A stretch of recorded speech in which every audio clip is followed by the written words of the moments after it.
today we are going to understand the relationship between the temperature of a hot body and the time by plotting a cooling curve. So this experiment is based on the law given by Newton named as Newton's law of cooling. Newton's law of cooling states that the rate of cooling of any hot body is directly proportional to the difference of the temperature of hot body and the surrounding, provided that the temperature difference of hot body and surrounding is not beyond 30 degrees centigrade. So if we convert this statement into the mathematical expression, we write dt upon dt. Here capital T stands for temperature and small t stands for time, which is directly proportional to T minus T naught, where T naught represents room temperature. That means this right side is representing the difference of the temperature of the hot body and the surrounding. So in this expression from this law, it is clearly understood that whenever time increases, then the temperature of the hot body decreases, which will be proportional to the temperature difference of the hot body and the surrounding. So to perform this relationship and to this experiment, we use calorimeter. I will show you calorimeter over here.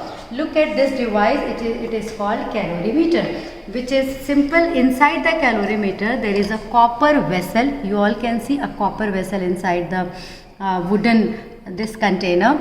This wooden container, and again inside there are some insulating material. These all are provided so that there is no loss of heat while doing this experiment. We can measure everything only through the thermometer.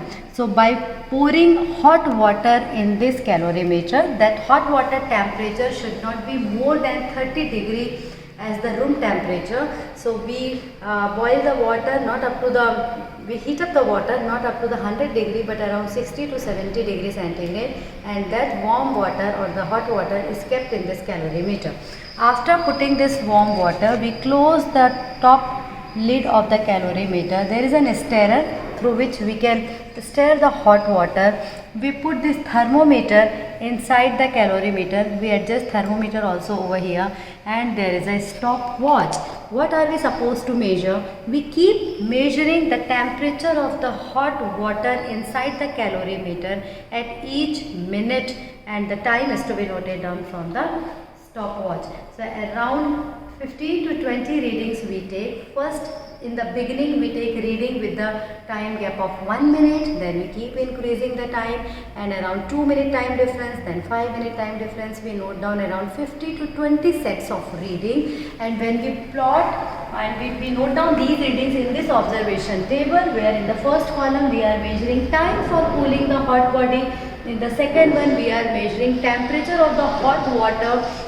Now by plotting these reading in the curve, what do we see? That the temperature of the hot water decreases exponentially. That means whenever the time increases, then the rate of cooling of the hot body decreases. And this is what was given by Newton's law of cooling. And hence we verify Newton's law of cooling through this experiment and find out relation between temperature of the hot body with the timing. Thank you so much.